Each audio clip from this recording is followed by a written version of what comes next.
Congressman Butler approves. Well, will you adopt me now? First, I have to have a committee meeting with my wife. Angela? Angela, darling, I need you to come inside for a minute. I gotta ask you something real important. Joe, I told you not to bother me when I'm watering my plants. I'm sorry, darling. Joe. Darling, but I just need you to come and sit down. This is the last time, Joe. I gotta talk to you about something I'm watering my plants. really important, darling. Let's just sit down. What, Joe? Do you think we can do it? Do you think we can adopt him? Joe, I'm 75 years old. I don't need no more adopting. But he's so nice, and I promise you won't be much trouble. He's just about manatees. What about manatees, Joe? Just, all the boy wants is to legalize riding the manatees. We can adopt that. Well, riding manatees do sound kind of fun, Joe. And I'm getting a little old. We need some adventure in our relationship. So, is that a yes? Yes, Joe. We're adopting the bill. Thank you, Angela. Guess what, Bill? What? You passed committee. Yeah! But I promise, kids, he won't be much trouble. He's good. He'll be a good brother for you. Real good. I don't care if I'm 27 years old. I still need all the money I can get. Nah, he just wants to ride manatees. He's not going to cost anything. I promise he won't cost a dime. Nothing. And Mommy, Daddy, I don't care if I'm 28, I still need all of your love and just all the love in the whole wide world. And it won't be enough if you adopt another Bill. It won't be enough. So true, sis. Of course we won't love you any less. We got room in our hearts for all the Bills. It's true. Guess what, Bill? What? You passed your Florida debate in both the House and the Senate. Yeah! Go, Bill! Go, Bill!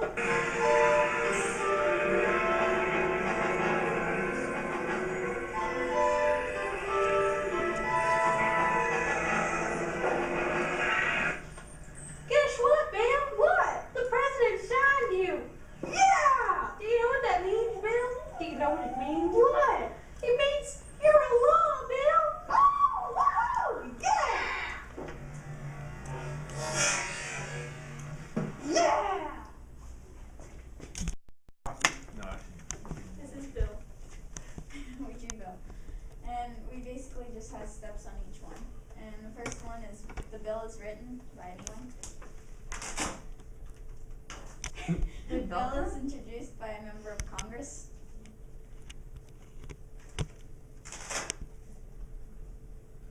A bill goes to the clerk. Clerk's given a number. And the bill will go to either the House or the Senate. But let's put it into committee. It can be killed.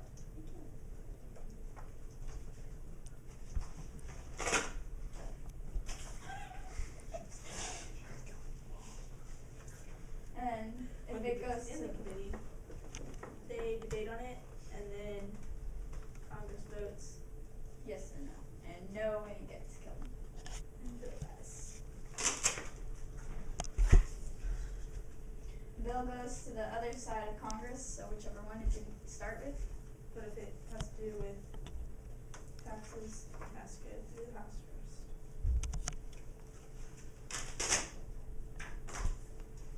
And Bill visits the president.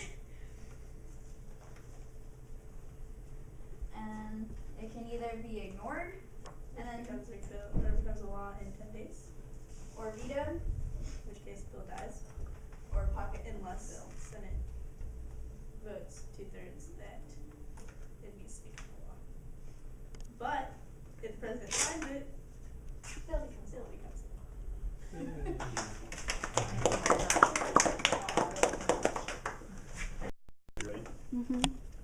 I am a bill trying to become a law, but everyone makes a big fuss over each little flaw. I can be written by anyone, allowing many people to act as a politician. But only a congressman can introduce me. If anyone else tries, they will be attacked by Bruce Lee. It's a fun time. Oh, yes, I did copy that. That's the best part. Look. It's Cuban Dynasty, and then really notice here, because if you actually read the words and there's any spelling. Whose phone number is that? I don't know if you call it. What word might get you? That could be a real number. wanna It's paid know. by Probably two, is. It's a full city It's number. probably what says the number. So give me my number out. Anyway, What do they call it? you want to call it? It could be. What if it's some like?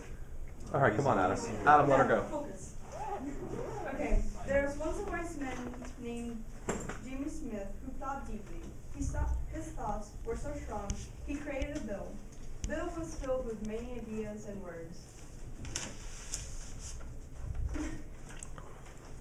Jimmy is so proud of his new friend Bill and wanted him to be more. So Jimmy told Bill, "Would you like to be along?" Bill responded with a nod.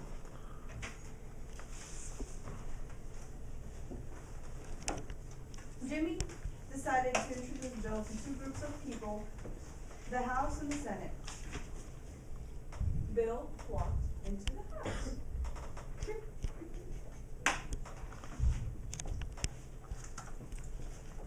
In the House, there were many rooms. Upon arrival, he was faced with a room called Reference to House Committee. When he opened the door, he found two pills, a green one and a red one. Pills? Like Alice in Wonderland style right now. Oh, I was thinking of the Matrix. Yeah, I was thinking Matrix. And a red one. Bill picked the green pill. Once he did, another door opened. This door was named Reference to Subcommittee. He stepped into the new room. Bill was surprised by the people who jumped out and tried to stop him. And he ran to the closet, that's the closet, where beyond the coats and the socks lay the chamber where many gathered called reported by full committee. And that's the closet. Oh, so now it's like Narnia, yeah. They pushed and moved him to the committee on rules, who checked him in and out, right and left, till he was passed on to the full house debate on passage. These old white men said, "Yay."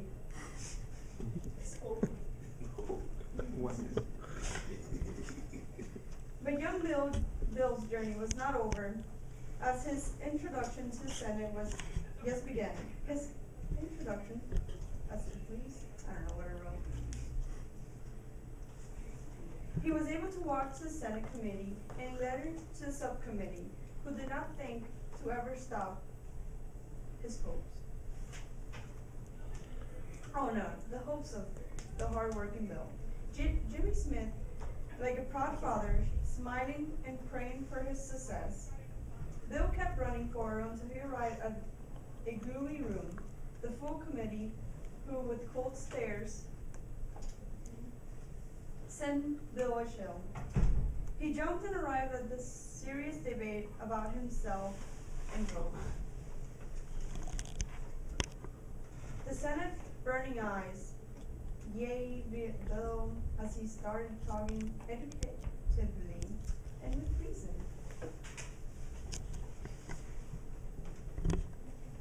Being in the conference room, he received a pat on the back from both the Senate and the House.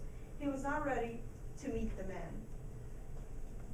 I didn't know how to draw somebody patting somebody in the back, so you got the buildings.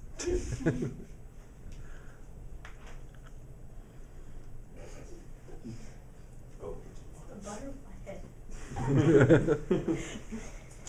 The man had big ears and skinny body. Some call him Press, others that guy. Bill showed Press some of his moves, but the president was not impressed by his street moves. So Bill waited 10 days under snow, rain, hail, and even a meteor.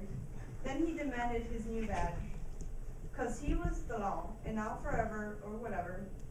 That is the life story of Bill the Law. I took an abstract approach with mine. I went clearly with a Bill Clinton, and all the alternatives he could encounter to accomplishing what he wants.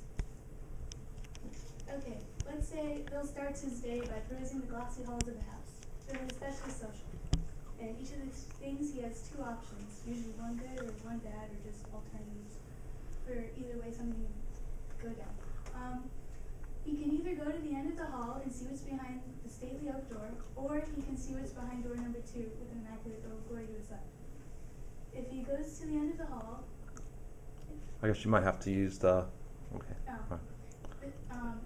and this route, it doesn't pass one body of legislation. And there's Nick Gingrich there. We made a wrong turn and actually wound up in GOP mastermind Nick Gingrich's quarters. Better turn around before the jackasses, and that's okay because it's capitalized. There's another midterm, or he remarries.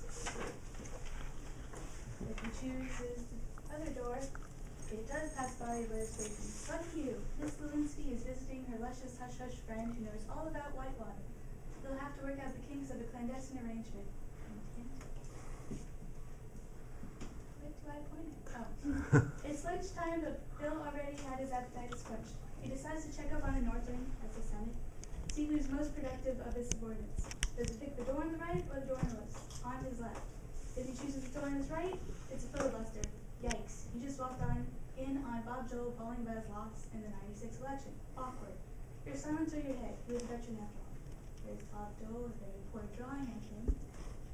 If you go the other way, it's a blocked filibuster. Yay, it's the right-hand man, Dick Morris, and he says the CBO has good readings on your balanced budget amendment. Republicans are willing to come to the table. GOP plus a balanced budget equals best friends forever. It turns out that lips are loose on Capitol Hill as your female interns. The wife says no leaving the White House until January 21st, or lame duck.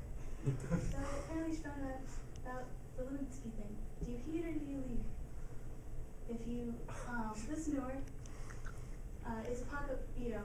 Bill is a boy with all work and no play. Mindless youth and Hollywood support dwindles. Sucks to suck. If you go the other route, the pocket veto is avoided. Leader of the free world can't be tied down. Paparazzi spots you frequenting McDonald's and strip clubs. 10 points charisma. Pictures of you. Turns out Hillary finds out that too. She's a cantankerous woman. She's gracious enough to be of such esteem because of you and allows you to pick your poison. Do you fight Dick Morris or do you face your 15 minutes of shame? If you go the first route, you have the potential to have your bill lost in the House Rules Committee. Ross Perot slaps your face on one of those graphs again, and Congress slaps you on the wrist because you kind of did have sexual relations with that woman. Say goodbye to the feminazi and graph enthusiast vote. Hardly knew you. Goes the other route, it's not necessarily as bad, it's not reported, but it can not be reported or ignored or overlooked by committee. The fight with Dick Morris doesn't last long and you wimp out pretending to have made amends before you tackle and sucker punch him. Yes, that's a true story if you read any of Dick's books or articles. After you hug it out, no damage done, at least until you rat him out for flings and he becomes a Fox News contributor with best-selling tales about what a wacko your life is.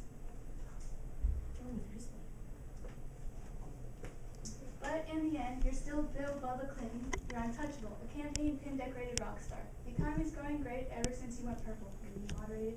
You win for losing. Why? Well, maybe you don't get scheduled in, or wait until Congress does last session. But after taking credit for the economic growth spurred by cutting the capital gains tax you raised in the first place, the Republican Senate Majority Leader wants nothing to do with you. But what does that matter anyway when it's a presidential leader? Because it turns out you'd rather mingle with the ladies than play palace intrigue. That's it. Weird.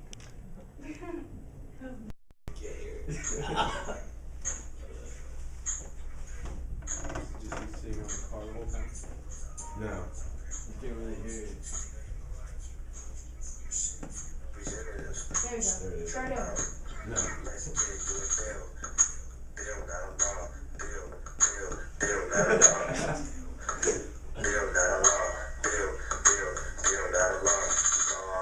So complicated, gotta go all through the legislative